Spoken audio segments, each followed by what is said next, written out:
Technology is evil sometimes. Hello, everyone that is tuning in right now. Um, hey, buddy, how you doing?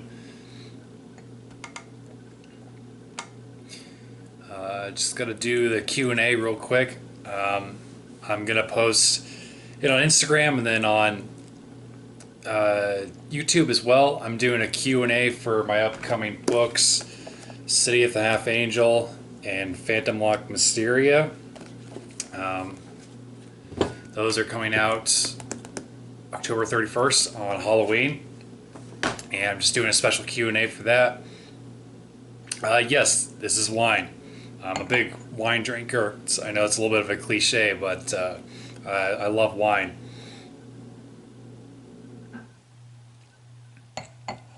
I also went for a bike ride for about almost 2 hours, and that was quite extensive, so I wanted to reward myself with a drink. Um, but let's go ahead and go with the first question. It's like the computer's finally loading. First question is, who is my favorite author? Well, my favorite author is Clive Barker, the author of The Hellbound Heart and the Abrath series. He's written a lot of really terrific books. I always wish he would write more, but he's not like Stephen King where he writes has two books coming out every year. He seems to write to where he's got a book coming out every 5 years, 5 to 10 years. Um, but I enjoy his filmography too. Like he directed Hellraiser, Lord of Illusions, and Nightbreed, all based on his works. And he's my favorite author. I find him a very interesting guy. Um,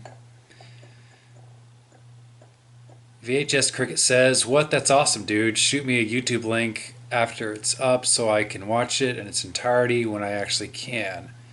I actually have to go. Can't wait to see it." Well, thanks, bud. I appreciate you tuning in.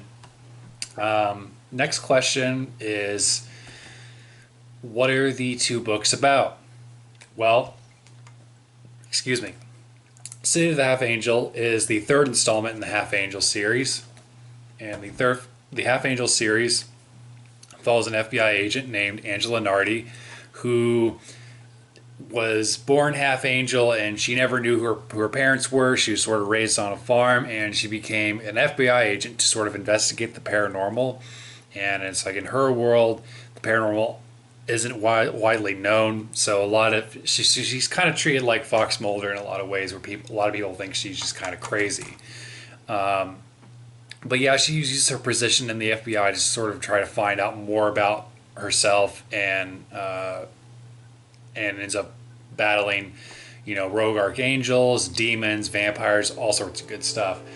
And then Phantom Lock Mysteria, which will be the final installment in the series, follows a tactile psychic that when he touches things, he sees images of the past in his mind, and he uses this ability to sort of investigate paranormal happenings. And this particular book takes place in Nepal, which is a very spiritual place, and it's a place I've always wanted to write about, and I really wanted to go visit it this year, but for obvious reasons, I couldn't. It's just been a weird year for everybody, but I went ahead and I did as much research as I could, and I just did the best that I could, trying to write about the region from the point of view of somebody that hadn't been there, but I did as much reading as I could. Next question is, what is your favorite movie? My favorite movie is John Carpenter's The Thing. I'm a huge fan of John Carpenter. In a lot of ways, he's inspired me more as a writer than any other author. I consider him a writer because he's written a lot of his own films, and I just love his stuff. But The Thing has clicked with me for some reason. It's just, I love stories about isolation and people not only not getting along, but trying to figure out how to get along because there's this outside force, or in this case, this inside force that is trying to take them all out. But it's just an all-around really great horror flick. Where Next question is one I get a lot. Where do you get your ideas from? I wish I could have. I never really have a good answer for that. I typically I just daydream, man. I just daydream when I think of this stuff, and I'm inspired by real life events to an extent, like the way that people behave. I try to take supernatural stuff and use it as an analogy for real world problems without beating the readers over the head with it, because I always hate when books or movies do that to me. But I try to have there be a lesson or something at the core that a person can learn from or just take away to maybe, I don't know, better themselves or make them think inward.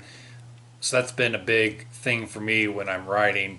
And it's also just fun. I just love writing urban fantasy and writing horror in general. It's a great genre that you can do a lot with.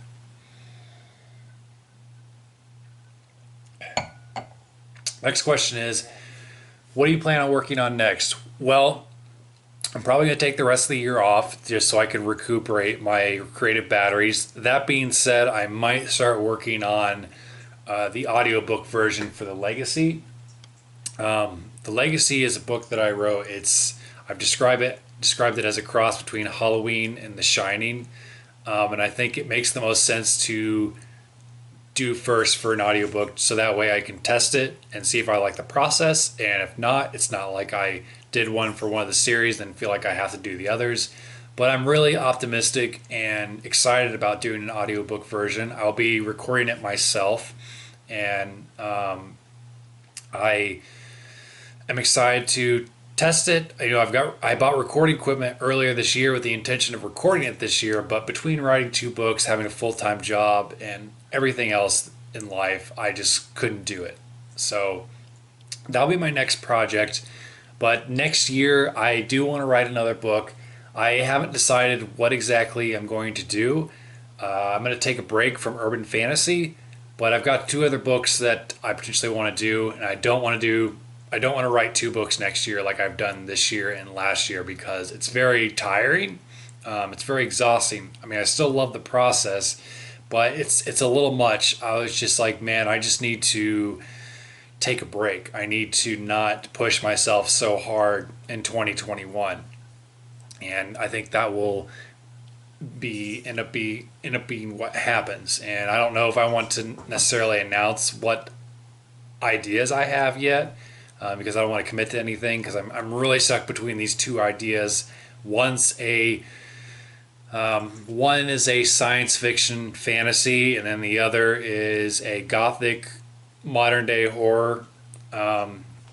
So one is really would be really different for me, and the other, without giving anything away, would be different in its own way. But science fiction and fantasy would be somewhat of a departure for me, and I've even thought about making that science fiction fantasy a graphic novel, but that would be super expensive, and money's kind of tight right now, especially with everything going on in the world. Even though I've been working throughout this entire COVID thing, unfortunately, tips have not have been as good as they used to be. But I'm hanging in there, and I'm a lot more fortunate than some other people, and I try not to forget that. Next question is, this is a good segue. What do you do when you're not writing? So I work a delivery job. I deliver pizzas. I'm not going to say the company name just because I don't want to. I love my job. It's super easy. It's really laid back. It's easy to make money. It pays pretty good. And it's just, they work with my schedule really well. My previous job, I worked a warehouse job about 3 years ago, and I worked that job for about 6 years. And it's like kept getting busier and busier once I started committing to my author platform, and I was like, I need more time off to do author events, and I just wasn't getting that flexibility. So I got way more flexibility delivering pizzas. And it's been really nice because it's a low stress job. I'm not in charge of anything. I just take pizzas from point A to point B. Sometimes customers could be annoying, but that's really a small price to pay. Excuse me. Next question is, when are you doing another ice cream tasting video? I've been wanting to do that for a couple weeks now. Maybe I'll do that the week of launch. make a special event out of that. If you haven't seen it, I did do a ice cream challenge on. It was a vegan ice cream challenge, and that was a lot of fun. That was probably one of my favorite videos that I've ever done. But they've got more selection at my local Kroger now, so I'm excited to sample that for you guys. Next question is, I know that you've directed a short film for the 15-second horror challenge. Are you working on any other projects? So I initially was going to do, I don't think they're doing the 15-second horror film challenge this year. They've been kind of not very clear about how that's going to work. But I did have a plan to shoot a 15-second film, and it's going to be called The Death of Dorian Gray. It's going to be inspired by the portrait of Dorian Gray. Excuse me. And I've had plans to make this like a 5 to 10 minute short too. And I had planned to shoot that earlier this month, but things got in the way, and unfortunately, I'm not sure I'm going to have the budget to do it because I still need to get the costume and stuff for the actor that's going to portray Death in the short film.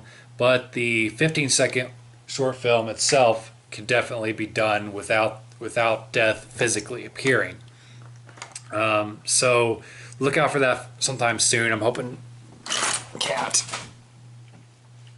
to have that out sometime around Halloween, but we will see. Next question is, how are you doing? I'm doing good. Thank you for asking. It's a very simple question. Some days are better than others, and I just try to stay optimistic because, again, like I said earlier, I'm in a better position than most. I'm just glad that I have a place to live and that I have a job that is in high demand, and I try to be as giving as I can. I'm not wealthy by any extent of the imagination, so it's like when I try to donate when I can, but unfortunately I can't do it as much as I would like. But yeah. What other plans do you have for the year that are non-writing or creative related? Well, I definitely want to play more video games throughout the next 2 months. I don't get to play as often as I would like. I've downloaded a bunch of Final Fantasy games. Let's see, I did 7, 8, 9, 10, 12, and 15 on my Switch.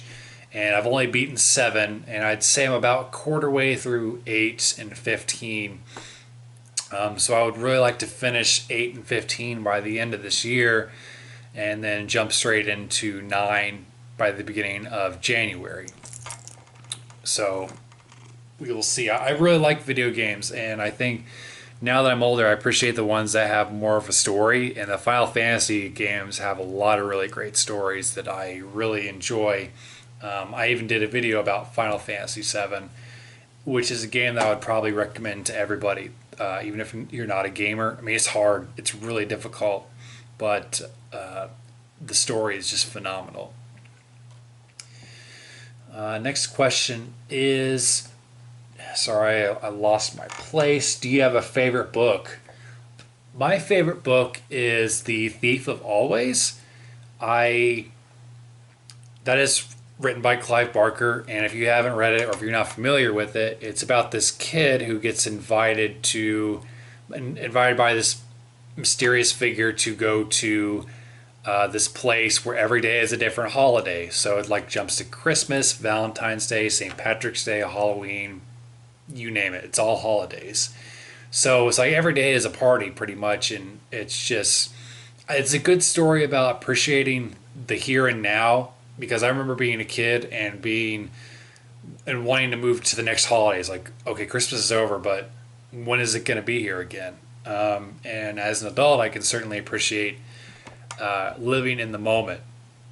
But I think all kids are like that, and it's an important lesson to learn. And it's a great book. It's written really well, and it's creepy, but at the same time, it's no creepier than R.L. Stein stuff. So I think that some younger readers could actually read it and get stuff from it. It's definitely different from a lot of other Clive Barker books because there's definitely a lot of sexual undertones in a lot of his books. But The Thief of Always is pretty. It's pretty tame in that aspect, definitely. Next question is what is on your reading list right now? Well, I am currently reading The Priory of the Orange Tree, which was given to me by my good friend Christina DeFries. I'm also reading Children of Dune. Um, I'm way behind on reading. I wish that I could read more, but I spend so much time writing that I don't feel like jumping into another book right when I'm done. So I don't read nearly as much as I would like to. I definitely watch more movies than I read more books. But I am hoping to fix that next year. I'm hoping that since next year I'll only be working on one book instead of two, I'll have more time to read and more energy to do so. But we will see. It's something that's always been a flaw of mine. I've always wanted to read more. I've got a shit ton of books on my TBR, but it's just there's so many. There's so many good stuff to dive into. Um, Next question. I keep losing my place. What do you do to stay healthy? So there's a common misconception that most authors are really unhealthy. It's because we sit down a lot, and if you work a job where you have to sit down all the time, I would highly recommend, again, cat. I would highly recommend checking out like short workout videos that like range from anywhere from 4 to 10 minutes on YouTube. They're all free, so I mean, what do you got to lose? And there's a lot of really light stuff that just about anybody can do. And I even like doing those when I take a break, like every 30 minutes, try to take a break and maybe do one of those just to get the blood flowing. And it's just good for your overall health. And then I ride my bike a lot. Even during the winter, I really like riding my bike, and I do dance during the Christmas season.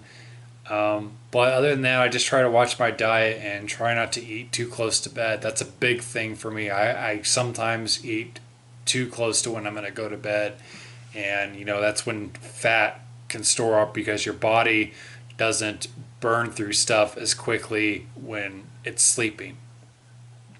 Um, What other hobbies do you have?